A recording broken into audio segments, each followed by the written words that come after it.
1ஆம் அதிகாரம் 26 முதல் 28 வரைக்கும் நாம் படிக்கும்போது, ஆதாம் ஏவாளை ஆண்டவர் படைக்கிறதற்கு முன்பாக ஆண்டவர் வானத்தையும் பூமியும் படைத்து சமுத்திரங்களை படைத்து அதில் உள்ள எல்லா மிருக ஜீவன்களையும் ஆண்டவர் படைத்து அவைகளை ஆண்டு கொள்ளக்கூடிய அதிகாரத்தை ஆதாம் ஏவாளுக்கு ஆண்டவர் கொடுக்கிறார்.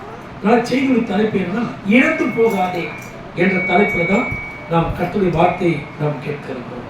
கவனிக்கிறோம்.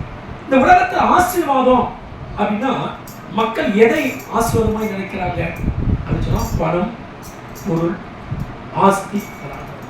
பணம், பொருள், ஆஸ்தி, வசதி வாய்ப்புகள், இதை மட்டும்தான் மக்கள் ஆசீர்வாதமா நினைச்சுக்கிட்டு இருக்காங்க. ஆனால் ஆண்டவர் ஆதாமுக்கு பணம், பொருள், எல்லா பூமி நிறைவுகளை மட்டும் கொடுக்காமல் அவைகளை ஆண்டு கொள்ளக்கூடிய உரிமையும் அதிகாரத்தை ஆண்டவர் கொடுத்திருக்கிறார்.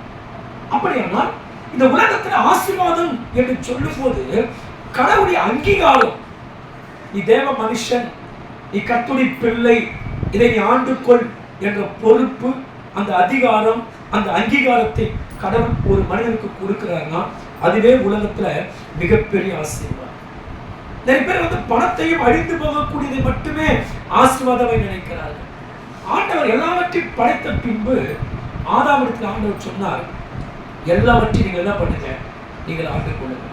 சங்கீதம் 8ஆம் அதிகாரத்தை நாம் படிக்கும் போது 4 முதல் 8 வரைக்கும் படிச்சோம்னா, அங்கே மனிதனை நினைக்கிறதற்கும் மனுஷகுமாரனை நீ விசாரிக்கிறதற்கும் அவன் எம்மாத்திரம் அவன் தேவ தூதரிலும் சற்று சிறியவனாக்கினேன், கனத்தினாலும் மகிமையினாலும் அவனை முடிசூட்டினீர், உங்களுடைய கரத்தின் கிரியைகள் மேல் நீர் அவனுக்கு ஆளுகை தந்து சகலத்தையும் அவனுடைய பாதங்களுக்கு கீழ்ப்படுத்தினீர். அப்ப ஆண்டவர் என்ன பண்ணாரு, எல்லாவற்றையும் படைத்து ஆதாமுக்கு கையளித்தார்.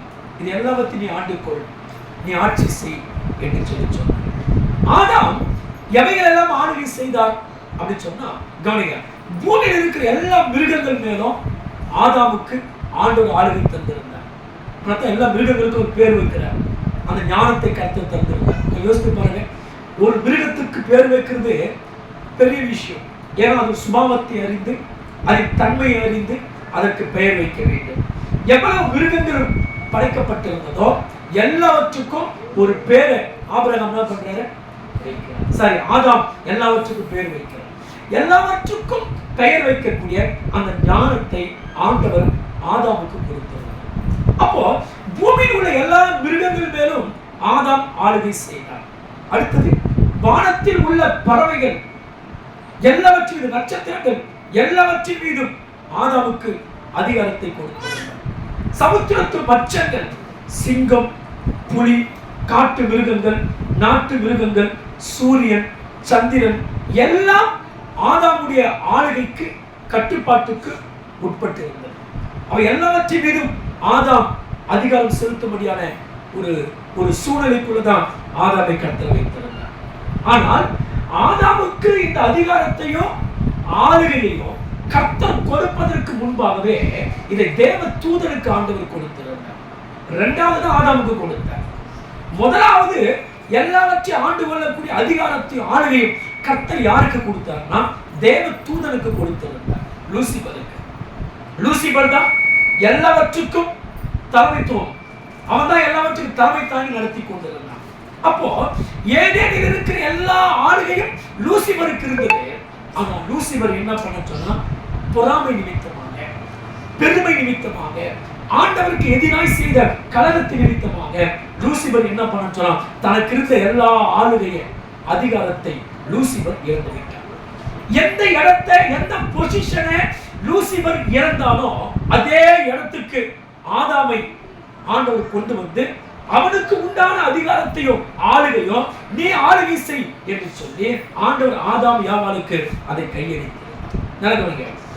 பொறாமை சாத்தானுடைய சுபாவமாக இருக்கிறது. பொறாமை யாருடைய சுபாவம்? சாத்தான் கர்த்தர் மீது பொறாமை கொள்ள ஆரம்பித்தார். பெருமை சாத்தானுடைய ஒரு சுபாவம். கலகம், கசப்பான ஒரு வைராக்கியம், இதெல்லாம் யாருடைய சுபாவம்? இதெல்லாம் சாத்தானுடைய சுபாவம். அப்படியானால் சாத்தான் தன்னுடைய சுபாவத்தை தேவ மக்களுக்குள்ளே அவர் கொண்டு வருவதற்கு முயற்சிக்கிறார். நம்ம எப்படி மாத்த நினைக்கிறான் சாத்தான்? அவனை போல, அவனுடைய குணத்தை போல, அவனுடைய சுபாவத்தை போலவே உங்களை என்னையும் பிசாசு மாற்றுவதற்கு முயற்சிக்கிறார். ஆனா கர்த்தர் என்ன யோசிக்கிறார்? என் பிள்ளைங்க என்ன மாதிரி இருக்கணும், என் பிள்ளைங்க என்னுடைய சுபாவத்தை தரித்துக் கொள்ள வேண்டும் என்று கடவுள் யோசிக்கிறார். ஆனா சாத்தான யோசிக்கிறார், இல்ல இல்ல என்ன மாதிரி இவங்க மாறணும், பொறாமை உள்ளவங்களா, பெருமை உள்ளவங்களா, கலகம் உள்ளவங்களா, கசப்பான வைராக்கியம் உள்ளவங்களா, பொய் பேசக்கூடியவங்களா, இவங்களை மாற்ற வேண்டும் என்று சொல்லி சத்ருவானவன் தன் சுபாவத்தை தேவ மக்களுக்குள்ளே கொண்டு வருவதற்கு முயற்சி. அப்ப சாத்தான் என்ன பண்ணா? எல்லா ஆளுநை அதிகாரத்தை இழந்து விட்டான். அவன் இழந்தபடினால வேதம் சொல்கிறது அவனை போலவே ஆதாமையும் இயக்க வைக்கணும், ஆதாமையும் சபிக்கப்பட்டவனாய் மாற்ற வேண்டும் என்று சாத்தான் என்ன பண்ணா? முயற்சித்தான். சாத்தான் முயற்சித்து என்ன செய்தான்? சர்ப்பத்தின் வழியாக சாத்தான் ஆதாமிடத்தில் வருகிறான். சாத்தான் எப்போதுமே நேரடியாய் ஒரு மனிதனை தாக்க மாட்டான். இன்னொரு மனுஷன் வழியாகத்தான் சாத்தான் ஒரு இடத்துல கிரியை செய்வான். அப்போ சாத்தான் இங்கே யார் மூலமாய் வெளிப்பட்டான் அப்படின்னு சொன்னா, சர்ப்பத்தின் வழியாக சாத்தான் என்ன பண்ணான்னு சொன்னா வருகிறான், வந்து ஆதாம் அவரிடத்துல பேசுகிறான். அப்ப அதுக்கு முன்னாடி சர்ப்பமான எப்படி இருந்தது? பேசக்கூடியதாக, நடக்கக்கூடியதாக எல்லாம் இருந்தது. ஆனால் இவர்கள் செய்த பாவத்தின் நிமித்தமாக எல்லாமே என்ன பண்ண? சாபத்துக்கு உட்பட்டு பேச முடியாமல் ஊர்ந்து நகர்ந்து செல்லக்கூடிய ஒரு சூழ்நிலையை அது என்ன பண்ணுதுன்னா தக்க வைத்துக் கொண்டது.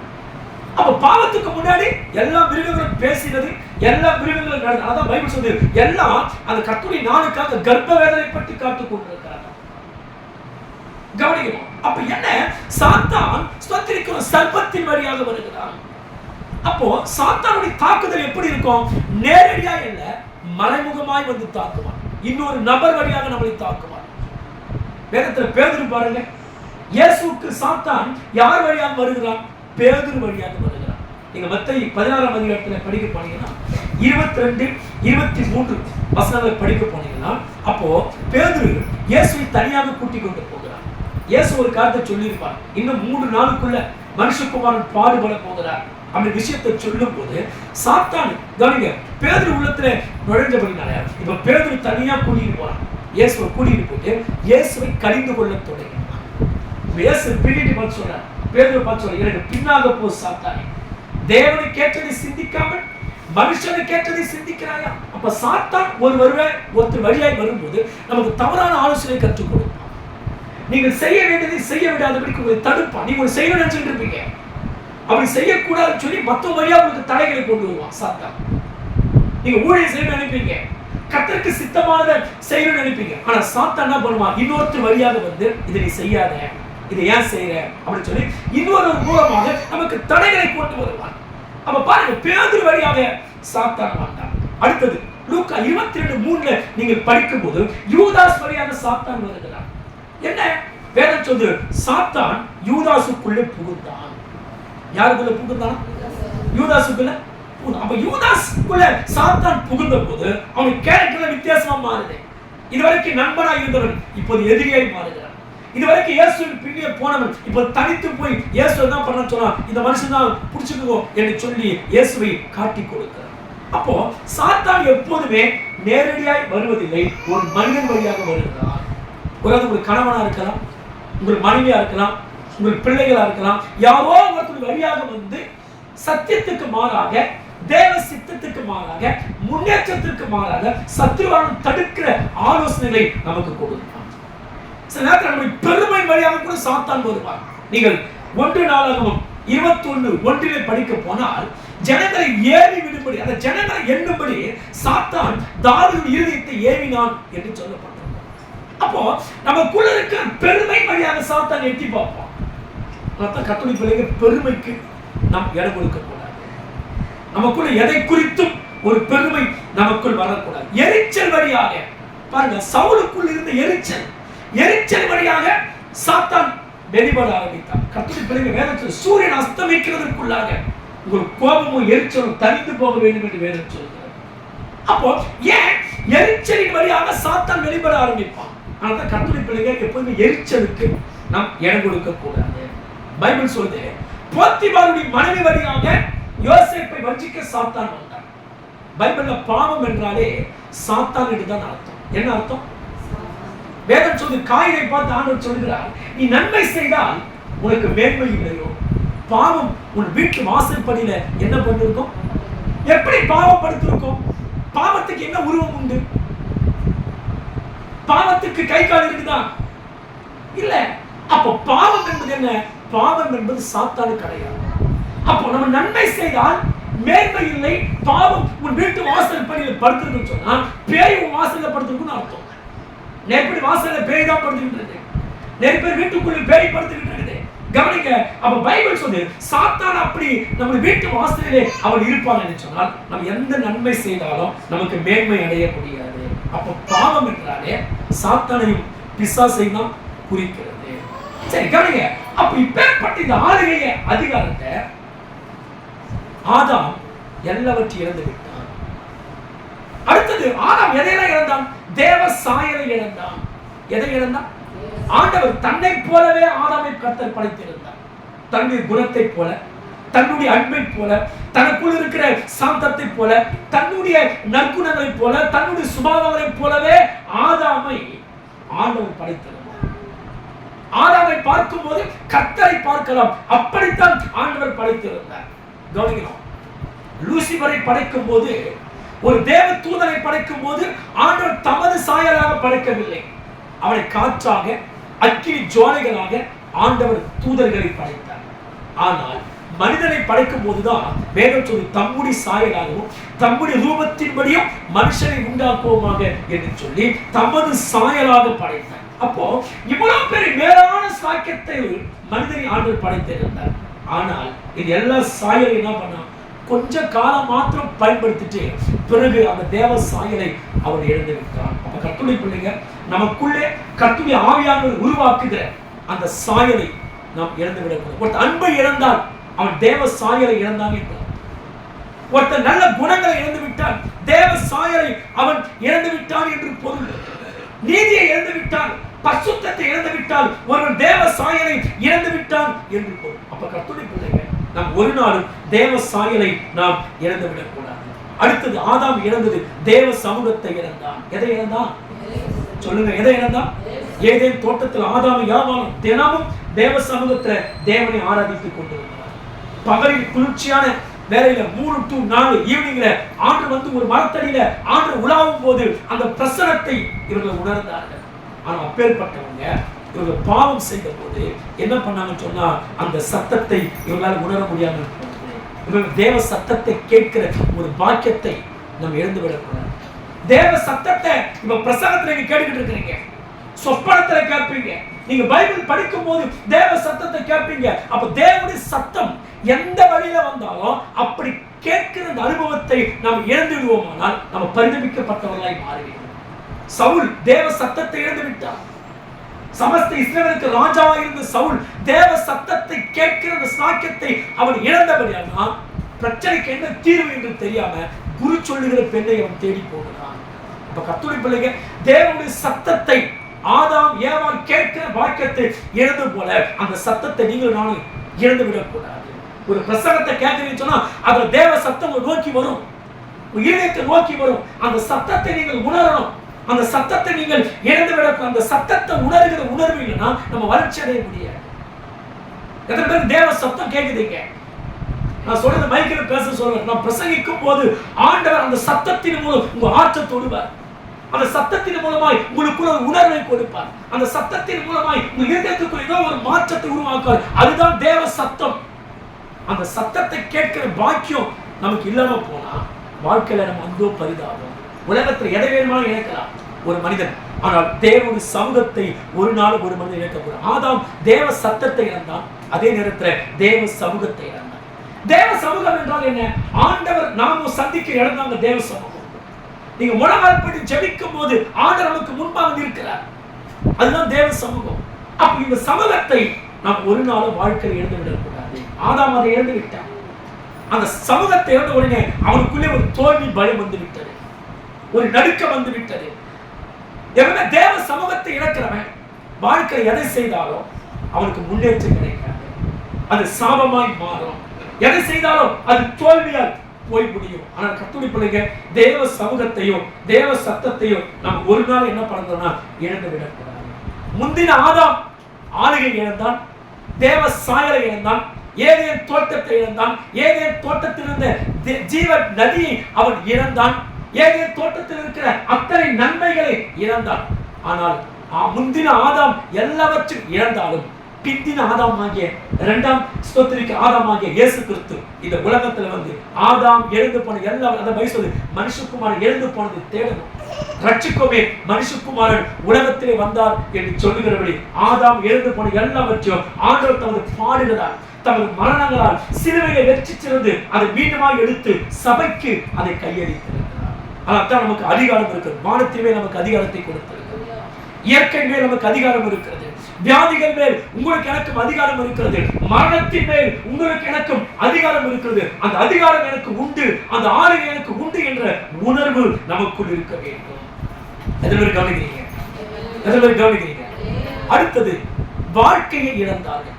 நியாயாதிபதிகள் 15:1 பார்த்தீங்கன்னா சிம்சோன் தன் வாழ்க்கையை இழந்து போகிறான். முதல் ஆதாம் எதையெல்லாம் இழந்தான் சொல்லுங்க? ஆளுகையும் அதிகாரத்தையும் இழந்தான், தேவ சாயலை இழந்தான், தேவ சத்தத்தை இழந்தான், தேவ சமூகத்தை இழந்தான், ஏதேன் தோட்டத்தை எல்லாவற்றையும் இழந்தான். அடுத்தது சிம்சோன் வாழ்க்கையை இழந்தான்.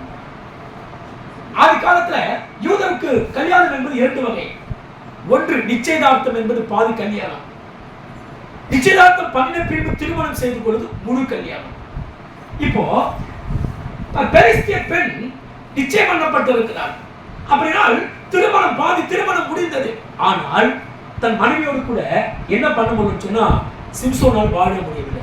என்ன காரணம்? சிம்சோனுடைய தேவையற்ற கோபம், தேவையில்லாத இடத்துல தேவையில்லாத காரியத்தை பேசுனது, தேவையில்லாத இடத்துல தேவையில்லாத கோபம். அதனால என்ன ஆச்சுன்னா அவன் மனைவியை எடுத்து அவன் தகப்பன் வேறொரு பெண்ணுக்கு கொடுத்து விட்டான். இப்ப போற ஆட்டுக்குட்டி தோல் மேல போட்டு போகும்போது சொல்றாங்க, உன் பொண்டாட்டிய வேறொருக்கு அவர் கொடுத்து விட்டேன் என்று சொல்லுகிறார்கள். அப்படியானால் இவன் வாழ்க்கை இழந்ததுக்கு என்ன காரணம்? நமக்கு கொடுக்கிற கணவன் மனைவி பிள்ளைகள், இதுதான் கர்த்தர் நமக்கு கொடுக்கிற அழகான குடும்பம். அப்ப இந்த குடும்பத்தை நீங்களும் நானும் இழந்து விடக்கூடாது. நிறைய பேர் அவசரப்பட்டு பேசுறதுனால புருஷனை இழந்துருவாங்க, மனைவி இழந்துருவாங்க, பிள்ளைகளை பறி கொடுத்துருவாங்க. அப்ப இது யார் காரணம்? கடவுளா? உன் குடும்பத்தை நீ இழந்து விடக்கூடாது. ஒருவர் தன் கணவனை இழந்து விட்டால் குடும்பத்தை இழந்ததற்கு சமம். ஒருவன் மனைவியை இழந்து விட்டால், பிள்ளைகளை இழந்து விட்டால் குடும்பத்தை இழந்ததற்கு சமம். அப்ப நம்முடைய ஞானமுள்ள வார்த்தைகளால் நமக்கு கொடுக்கப்படும் குடும்பத்தை நாம் காத்துக் கொள்ள வேண்டும். நிறைய பேர் தேவையில்லாம கோபப்படுவாங்க. அந்த கோபம் எங்க போய் முடியும்? தற்கொலையில போய் முடியும். தேவையில்லாம சண்டை போடுவாங்க, நிதானங்களாம் பேசுவாங்க, அவசரப்பட்டு பேசுவதெல்லாம் என்ன ஆகும்? ஒரு குடும்பத்தை இழந்து போவதற்கு காரணம். அதனால குடும்ப பெண்கள் குடும்பத்துல தாழ்மையா இருங்க, அவசரப்படாதீங்க, கோபப்பட்டு பேசாதீங்க, நிதானத்தை கையாளுங்க, புரிந்து கொள்ளுங்க, விட்டு கொடுத்து போங்க. இல்லைன்னா உங்கள் குடும்பத்தை நீங்கள் இழந்து விடுவீர்கள், இல்லைன்னா உங்கள் வாழ்க்கை துணையை நீங்க இழந்து போவீங்க. குடும்பம் என்ற அமைப்பு அது கடவுளால் கொடுக்கப்பட்டது. அந்த அமைப்பை நீங்கள் நான் கெடுத்துக் கொள்ளாதபடிக்கு மிக ஜாக்கிரதையாய் அதை நாம் காத்துக்கொள்ள வேண்டும். அடுத்தது இஸ்ரவேல் மக்கள் கானானை இழந்தார்கள். எதை இழந்தாங்க சொல்லுங்க? ஆமா, மோசேவுடைய தலைமையில எகிப்தின் அடிமைத்தனத்திலிருந்து ஜனங்கள் புறப்பட்டு வந்தார்கள். நல்ல கவனிக்கணும். அப்படி புறப்பட்டு வரும்போது என்ன ஆச்சுன்னா வழியில கர்த்தருடைய வார்த்தைக்கு இவர்கள் செவி கொடுக்கவில்லை, கர்த்தருக்கு கீழ்ப்படியவில்லை, கர்த்தருக்கு அடங்கவில்லை, மோசே என்ற ஊழியக்காரனுக்கு எதிர்த்து நின்றார்கள். யாரெல்லாம் மோசேவுடைய தலைமையில போனாங்களோ அந்த தலைமுறையினர் எல்லாமே கானானுக்குள் பிரவேசிக்காமல் வழியை மாண்டு மடிந்தார்கள். அப்ப கானானுக்கு போனது யார் தான்? யோசுவாவுடைய தலைமையில போனவங்க தான் புது சந்ததி தான். செங்கரடி குறித்து உங்களுக்கு தெரியாதே, யோர்தானுடைய அனுபவம் அவங்களுக்கு தெரியாது. சாரி, வானத்திலிருந்து மன்னாவை கொடுத்த அனுபவம் அவங்களுக்கு தெரியாது. மாறாவை நீரை மதுரமாக்கின அனுபவம் அவங்களுக்கு தெரியாது. ஆனால் உபாகமத்தில் 5ஆம் அதிகாரத்துல 2வது முறையா கட்டளை குறித்து மோசே சொல்லுகிறார். யாத்ராம் 20ஆம் அதிகாரத்தில் இருக்கிற மாதிரி உபாகமம் 5ஆம் அதிகாரத்துல அதே போல எழுதப்பட்டிருக்கும் கட்டளை குறித்து. ஏன்? புது தலைமுறைகளுக்கு எழுதுகிறார். அப்ப என்ன பண்ணாங்க? கானானுக்குள்ளே போகிற பாக்கியத்தை இழந்தார்கள். கானான் என்பது பரலோக வாழ்க்கை கிடையாது. நீங்களும் நானும் நம்முடைய கீழ்ப்படியாமையினாலே கானானை இழந்து விடக்கூடாது. யார் ஒரு கீழ்ப்படியவில்லையோ, யார் ஒரு சட்டத்திற்கு அடங்கவில்லையோ, யார் ஒருவர் தன் வளர்ச்சிக்கு இடம் கொடுக்கலையோ அவங்க எல்லாம் கானானிலே பிரவேசிக்கிற சாக்கியத்தை இழந்து விடுவார்கள். கர்த்தருடைய பிள்ளைங்க, நமக்குன்னு வைக்கப்பட்டிருக்கிற பரம கானானை எப்படி ஆகியும் நாம் சுதந்திரித்துக் கொள்ள வேண்டும். அடுத்தது உணர்வை இழந்தார்கள். எதை இழந்தார்கள்? ஏசாயா 1ஆம் அதிகாரம் 3ஆம் வசனத்தின் படி வேதம் சொல்லும், மாடு தன் எஜமானனை, கழுதை தன் ஆண்டவனின் முன்னணையும் அறியும், ஆனால் என் ஜனங்களோ அறிவில்லாமலும் உணர்வில்லாமலும் கெட்டு போகிறார்கள் என்று ஆண்டவர் சொன்னார். மாட்டுக்கு எஜமான் யார் என்று புரிதல் இருக்கிறது. ஒரு கழுதைக்கு தனக்கு தீவனம் வைக்கிற இடம் எது என்ற அந்த புரிதல் இருக்கிறது. ஆனால் மனிதனுக்கு என் ஆண்டவர் யார் என்ற அந்த புரிந்து கொள்ளக்கூடிய உணர்வு அவனுக்கு. புரிந்து கொள்ளுதல் ஒரு அற்புதமான உணர்வு, கர்த்தர் நமக்கு கொடுத்த உணர்வு. எப்படி பசி ஒரு உணர்வோ, எப்படி தாகம் ஒரு உணர்வோ, எப்படி தூக்கம் ஒரு உணர்வோ, அதே மனமாகத்தான் நமக்குள் இருக்கிற புரிந்து கொள்ளக்கூடிய தன்மை கடவுள் கொடுத்த ஒரு அற்புதமான உணர்வு. இந்த அற்புதமான உணர்வு இந்த ஜனங்களுக்குள்ள இல்லாமல் உணர்வை இழந்து விட்டார்கள். அந்த உணர்வை இழந்தபடியால் தான் இவங்களால கடவுளை சரியாக புரிந்து கொள்ள முடியும். எப்படி இன்னும் கிறிஸ்தவ வாழ்க்கை நிறைய பேருக்கு புரியல. என்ன காரணம்? அந்த புரிந்து கொள்ளக்கூடிய உணர்வு இன்னும் அவங்களுக்கு வரல. கர்த்தருக்குள்ள வந்துட்டு ஞானஸ்தானம் எடுத்துட்டு ஏதோ ஒரு மாதிரி நினைச்சுக்கிட்டு இருக்காங்க. புரிந்து கொள்ளுகிற உணர்வு யாருக்கு இல்லையோ, புரிந்து கொள்ளுகிற உணர்வை யார் இழந்து விடுகிறார்களோ அவங்க சபையில வளர்ச்சி அடைய முடியாது. அவங்க கர்த்தருக்கு பிரியமா வாழ முடியாது. அவங்க வாழ்க்கை கர்த்தருக்கு எந்த விதத்திலும் பலனாய் இருக்காது.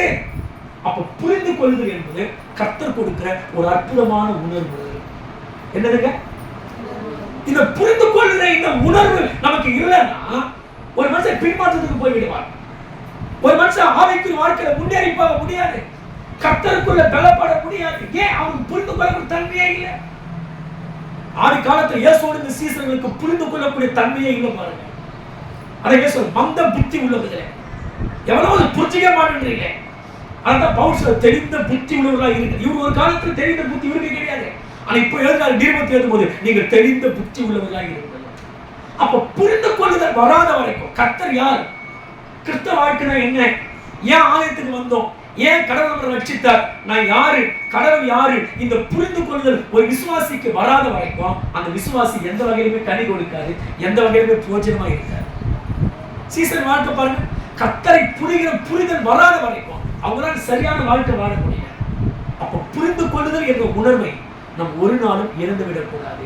இஸ்ராயேல் மக்கள் அந்த புரிந்து கொள்ளக்கூடிய உணர்வை இழந்தபடியால் தான் கர்த்தரை விட்டு விக்கிரகத்தை ஆராதித்தார்கள், கர்த்தரை விட்டு பாகாலை சேவித்தார்கள். கர்த்தருடைய பிள்ளைகளை விவாகம் பண்ண வேண்டிய பாகாலுடைய பெண்களோடு கூட உறவு கொள்ள ஆரம்பித்தார்கள். என்ன காரணம்? புரிதல் இல்லை. எவ்வளவு அற்புதம் செஞ்சார், எவ்வளவு தீர்க்க சிலை கொண்டு எச்சரித்தார், ஆனாலும் புரிதல் அவங்களுக்கு வரவே இல்லை. அப்ப புரிதல் என்ற உணர்வை நாம் நாளுக்கு நாள் வளர்த்துக் கொள்ள வேண்டும். இந்த புரிதல் என்ற உணர்வு நமக்குள் இல்லை என்றால் அந்த விசுவாசி வளர்ச்சி அடைய முடியாது. சபையில ஒரு விசுவாசி இருக்கிற நிலையை வச்சு அவங்களுக்கு புரிந்து கொள்ளக்கூடிய உணர்வு இருக்குதா இல்லையா ஈஸியா என்ன பண்ணிடலாம். இதெல்லாம் என்ன பாருங்க, சபையில ஒரு விசுவாசிக்கு புரிந்து கொள்ளக்கூடிய உணர்வு இருக்குதா இல்லையா, இதை கண்டுபிடிக்க முடியாதா? ஈஸியா கண்டுபிடிச்சு அவங்க கர்த்தருக்குள்ள வளர்ச்சியை வச்சு அவங்களுக்கு எப்படி புரிந்து கொள்ளக்கூடிய உணர்வு இருக்குது, அவங்க கடவுளுக்கு கொடுக்கிற முக்கியத்துவத்தை வச்சு புரிந்து கொள்ளக்கூடிய உணர்வு இருக்கிறது கண்டுபிடிச்சிடலாம். பாருங்க, எதுக்குமே முன்னேற்றம் இருக்காது. என்ன காரணம்? அவங்க இன்னும் கடவுளை சரியா புரிஞ்சுக்கல. கிறிஸ்தவ வாழ்க்கைனா என்னன்னு புரியல, ஆன்மீக வாழ்க்கைனா என்னன்னு தெரியல, ஞானஸ்தானம் எடுத்த மனுஷன் எப்படி வாழணும் தெரியல, ஒரு கிறிஸ்தவனா இருந்து என்ன செய்யணும் தெரியல. என்ன காரணம்? அந்த உணர்வு இல்லை. ஒரு இது மாதிரி உணர்வு என்ன கேட்க எனவே புரிஞ்சுக்க முடியல. எவ்வளவு காலம் சபைக்கு வர இன்னும் எனக்கு அந்த உணர்வு இல்லை. தயவு கூர்ந்து அந்த புரிந்து கொள்ளக்கூடிய உணர்வை எனக்கு தாரும் என்று நாம் கேட்க வேண்டும். ஒரு ஞானத்தில் குறைவுள்ளவனாக இருந்தாலும், எதிராக குறைவுள்ளவனாக இருந்தாலும் ஆண்டவரத்தில் கேட்கும் போது ஆண்டவர் கேட்டதை கேட்டபடியே கர்த்தர் கொடுப்பார். அப்பத்தை கேட்டால் அப்பத்தை கொடுப்பார், மீனை கேட்டால் மீனை கொடுப்பார், முட்டையை கேட்டால் முட்டையை கொடுப்பார். அவர் தேவையோ கல்லையோ பாம்பையோ அவர் கொடுக்கிறாங்க. கடைசி ஒன்று சொல்லி முடிச்சிடறேன். கடவுளையே இழந்தார்கள். எதை இழந்தாங்க? லூக்கா 19ஆம் அதிகாரத்தில் நீங்க படிக்கும் போது 42 முதல் 43 வரை இயேசு எருசலேமிலே கழுதை மேல் பவனி போகிறார். இதுதான் கடைசி சந்திப்பு. அப்படி போகும்போது எல்லாரும் ராஜாவாய் அவரை ஏற்றுக்கொள்கிறார்கள்.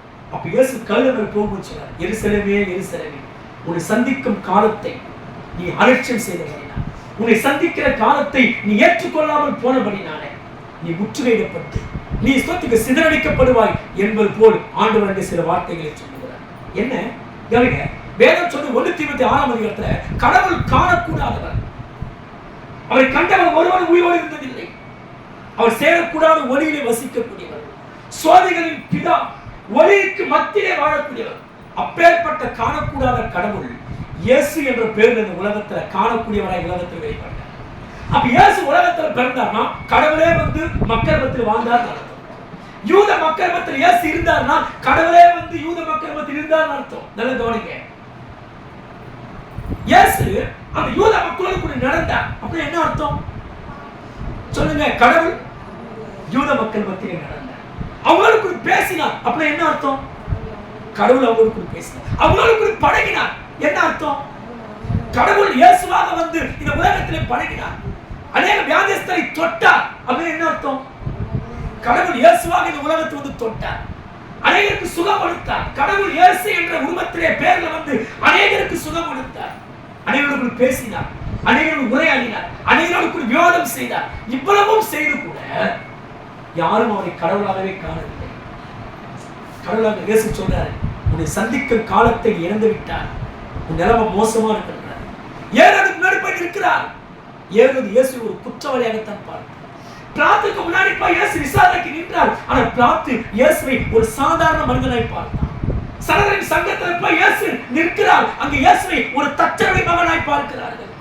அண்ணா காய்பாக்கு முன்னாடி போய் இயேசு நிற்கிறார், இயேசுவை ஒரு தேவகுமாரனாய் காணவில்லை, சாதாரண மனிதனாகத்தான் இயேசுவை பார்த்தார்கள். கவனிங்க, கடவுள் இந்த பூமியில வந்தோம், மக்களோடு 33 ஆண்டுகள் மக்களோடு பழகி, மக்களோடு நன்மை செய்து, மக்களோடு வாழ்ந்து, மக்களோடு தொட்டு, மக்களோடு சாப்பிட்டு எல்லாம் அவர் செய்திருந்தோம். இவரை கடவுளாய் ஏற்றுக்கொள்ளாததுனால அந்த கடவுளையே மனிதர்கள் வாழ்க்கையை இழந்து போனாங்க. கடவுளை இழந்தபடினால, கடவுள் அவங்க மத்தியில வந்தோம், கடவுளை இவங்க விரும்பாதபடினால, ஏற்றுக்கொள்ளாதபடினால, கடவுளை இழந்தபடினால இவங்க என்ன ஆகி போச்சுன்னா, இயேசு கிறிஸ்துவின் மரணத்துக்கு பிறகு யூத மக்கள் பல நாடுகளுக்கு சிதறடிக்கப்பட்டார்கள், கொடுமையான மரணத்தை சந்தித்தார்கள். ஹிட்லர் 60 லட்சம் யூதர்களை கொன்று குவித்தார், கொடுமையாக மரித்தார்கள். கொண்டு போய் ஒரு அறையில வைத்து விஷ வாழ்க்கையை திறந்து விட்டு அநேக யூதர்களை கொன்று போட்டார். சொந்த நாடு இல்லை, சொந்த வீடு இல்லை, குழந்தை முதல் கொண்டு பிள்ளைங்க வரைக்கும் கொத்து கொத்தாய் மரித்தார்கள். ஏன் இந்த நிலைமை? கடவுள் உங்களோடு கூட இருந்தோம், அவரை ஏற்றுக்கொள்ளாமல் அவரை இழந்தபடினால இந்த நிலைமைக்கு ஒரு மனிதர் தள்ளப்பட்டார். வேதம் சொல், அவரை வெறுக்கிறவர்கள் மரணத்தை விரும்புகிறார்கள். அப்ப கடவுளை ஒரு மனிதன் வாழ்க்கையை இழந்து விட்டால், இது கடவுள் நம்மோடு கூட வாழக்கூடிய காலம். ஒரு கடவுளை ஒருவன் இழந்து விட்டால் அவன் வாழ்க்கை நிம்மதி இருக்காது, சமாதானம் இருக்காது, அவன் வாழ்க்கையில முன்னேற்றம் இருக்காது. அவன் ஒரு நடைமாடுகிற பிணத்தை போலத்தான் அவன் இருப்பான தவிர வேறு எப்படியும் அவனால் நன்மைக்கு எதுவானதை அனுபவிக்க முடியாது. வேதத்துல பல பேர் பலவைய சவுல் தேவனுடைய ஆவியை இழந்தான். சொத்திருக்கிறோம். வேதத்துல ஒரு பணக்காரன் லூக்கா 16ஆம் அதிகாரத்துல நித்திய ஜீவனை இழந்தான், நரகத்துல போய் கஷ்டப்படுறான். கர்த்தருடைய பிள்ளைங்க நித்திய ஜீவனை நாம் இழந்து, இயேசு ஒருத்தர் இழந்துட்டான், ஒருத்தர் நித்திய ஜீவனை இழந்ததற்கு எதுக்கு சமம்? இயேசு வாழ்க்கை இல்லைன்னா நீங்கள் பாதாளத்துக்குரியவர்கள், இயேசு ஒருத்தருடைய வாழ்க்கை இல்லைன்னா அவன் நரகத்திற்குரியவன். கர்த்தருடைய பிள்ளைங்க வாழ்க்கையில் இயேசு நித்திய ஜீவனை தரக்கூடியவன், அவர் இருந்தாதான் நித்திய ஜீவன். அந்த இயேசுவை தான் யூத மக்கள் இழந்தார்கள். அப்படி இழந்ததுனால நிம்மதியை இழந்தாங்க, நாட்டை இழந்தாங்க, நாட்டு மக்களை இழந்தாங்க, நாட்டுடைய உரிமைகளை இழந்தாங்க, சிறையிலே உபத்திரப்பட்டாங்க, கொடுமையாக கொல்லப்பட்டாங்க. நம்ம வாழ்க்கையில எதையுமே கர்த்தர் கொடுக்கிற எதையும் நாம் இழந்து, ரட்சிப்பை இழந்து விடக்கூடாது. இவ்வளவு பேர் ரட்சிப்பை குறித்து நாம் கவலை இல்லாமல் இழந்து விட்டால் பெரிய தண்டனைக்கு நம்மால் தப்பித்துக் கொள்ள முடியாது. ஆனால் கர்த்தர் கொடுத்த ரட்சிப்பை கடைசி வரைக்கும் காத்துக்கொள்ள, பவுல் சொல்ற விசுவாசத்தை காத்துக்கொண்டேன். எனக்கு பாடுகள் வந்தது, வேதனைகள் வந்தது, சிறையில் அடைக்கப்பட்டேன், கலர்களால் மோசம் போனேன், மினால்களால் அடிக்கப்பட்டேன், கல்லெறியப்பட்டேன், ஆனாலும் என் விசுவாசத்தை நான் இழக்கவில்லை. எத்தனை கஷ்டம் வந்தாலும் கர்த்தர் பேர் இருக்கிற விசுவாசத்தை இழந்துடாதீங்க. எவ்வளவு துன்ப துயரம் வந்தாலும் ஆண்டவர் பேர் இருக்கிற விசுவாசத்தை இழந்துடாதீங்க. அதை இழந்து விட்டால் ரட்சிப்பை இழந்து விடுவோம், ரட்சிப்பை இழந்து விட்டால் நித்திய ஜீவனை இழந்து விடுவோம், நித்திய ஜீவனை இழந்து விட்டால் பாதாளத்துக்கு நாம் சென்றடைவோம். வாழ்க்கை நாம் எதையும் இழக்கக்கூடாது. யாரெல்லாம் வாழ்க்கையில் அலட்சியமா இருக்கிறார்களோ, அசதியா இருக்கிறார்களோ, ஜாக்கிரதையா இல்லாமல் இருக்கிறார்களோ, ஜப வாழ்க்கைக்கு முக்கியத்துவம் இல்லையோ, ரட்சிப்பின் மேன்மையை யாரெல்லாம் உணரவில்லையோ, தேவ வார்த்தைக்கு புறம்பாய் யாரெல்லாம் வாடுகிறார்களோ, அவங்கெல்லாம் எதையுமே வாழ்க்கையில இழந்து போகக்கூடிய சூழ்நிலை அவங்க வாழ்க்கையில் ஏற்படும். ஆனால் கர்த்தருடைய பிள்ளைகள் மற்றவங்களாம் இழந்ததை குறித்து ஏன் பைபிள் எழுதி இருக்கிறாங்க? நீங்களும் நானும் எதை இழந்து விடக்கூடாது. நமக்கு முன்புதான் இவங்க இழந்துட்டான், நீ இழந்துறாங்க. இந்த ஜனங்கள் கானானை இழந்துட்டாங்க, நீங்க பரலோகத்தை இழந்துறாங்க. சவுல் தேவ ஆவி இழந்துட்டோம், நீ தேவ ஆவி இழந்து விடாது.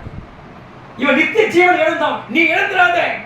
இவன் ரட்சிப்பை இழந்தான், நீ ரட்சிப்பை இழந்துடாதே என்பதற்கு அடையாளமாகத்தான் இழந்த மனிதரை குறித்து வேதத்திலே எழுதப்பட்டிருக்கிறது. இந்த தேவ பிள்ளைகளை நம்ம எதை இழக்கிறோம் என்று யோசித்து பாருங்க. சபையை இழந்துடாதீங்க, உங்களுக்காக வைக்கப்பட்ட திருச்சபையை இழந்துடாதீங்க, உங்களுக்கு வைக்கப்பட்ட தேவ வார்த்தைகளை ஜப ஜீவியத்தை இழந்துடாதீங்க. கர்த்தருடைய பிள்ளைங்க நம்ம எதையும் இழந்து விடக்கூடாது, எதையும் நாம் பெற்றுக்கொள்வதிலே ஆயத்தமாக. ஒரு இந்த நேரத்தில் எதை நீங்க இழந்து கஷ்டப்பட்டு யோசிச்சு பாருங்க. ஒரு ஜபாவை இழந்துட்டீங்களா? உங்களுக்கு இருந்த மாதிரி உங்களுக்கு ஒரு விசுவாசம் இல்லையா? அந்த விசுவாசத்தை இழந்து போயிருக்கிறீங்களா? இந்த நேரத்தில் ஆண்டுகளுக்கு ஆண்டவரே இழந்து போனது எனக்கு திரும்பத்தார். தாவீது இழந்த போது, மனைவி பிள்ளைகள் இழந்த தாவீதுக்கு கர்த்தர் மறுபடியும் தந்தது போல ஆண்டவர் மறுபடியும் இழந்ததை உங்களுக்கு தருவார். யோபு எல்லாவற்றையும் இழந்தான், ஆனால் இழந்து போனதை ஆண்டவர் திரும்ப கொடுத்தார். நீங்க எதை இழந்தாலும் சொல்ற ஐக்கியத்தை இழந்திருக்கலாம், உங்களுக்குள்ள இருக்க பரிசுத்த சிந்தனை இழந்திருக்கலாம், ஊழியத்தை இழந்திருக்கலாம், ஊழிய தாகத்தை இழந்திருக்கலாம். எதை இழந்தாலும் சரி, இப்ப கேள்வி, ஆண்டவரே நான் இழந்ததை எனக்கு திரும்பத்தார். இனி நான் எதையும் என் வாழ்க்கையில இழந்துவிடக் கூடாது, நான் உறுதியாய் அதை பற்றிக் கொள்வேன் என்று சொன்னால் நிச்சயமாய் ஆண்டு எல்லாவற்றையும் நமக்கு தருவார். செய்தியுடைய தலைப்பு என்ன? இழந்து போகாதே. ஆதாம் எதையெல்லாம் இழந்து போனார்? ஃபர்ஸ்ட் சொல்லுங்க, எதை இழந்தார்? ஆளுகை, அதிகாரம். இரண்டாவது தேவ சாயலை இழந்தார். அடுத்தது தேவ சத்தத்தை இழந்தார். அடுத்தது தேவ சமூகத்தை இழந்தார். ஏதேன் தோட்டத்தை இழந்தார். ஏதேன் தோட்டத்தில் இருக்கிற தேவ நதியை அவன் இழந்தான். ஏதோரின் நன்மைகளை இழந்தான். சிம்சோன் எதை இழந்தார்? வாழ்க்கை. அதனால கர்த்தர் கொடுக்கிற வாழ்க்கையை நம்ம இழந்து விட, கணவன மனைவி பிள்ளைகள் எதையும் இழக்காது. கஷ்ட நஷ்டம் வரும், அதை இழந்துடாதே. அடுத்தது இஸ்ரவேல் என்ன பண்ணாங்க? எதனால இழந்தாங்க? கீழ்ப்படியாக, முரட்டு சுபாவம், கலக சுபாவம், அதனால இழந்து போனாங்க. அடுத்தது இஸ்ரவேல் மக்கள் மறுபடியும் எதை இழந்தாங்க?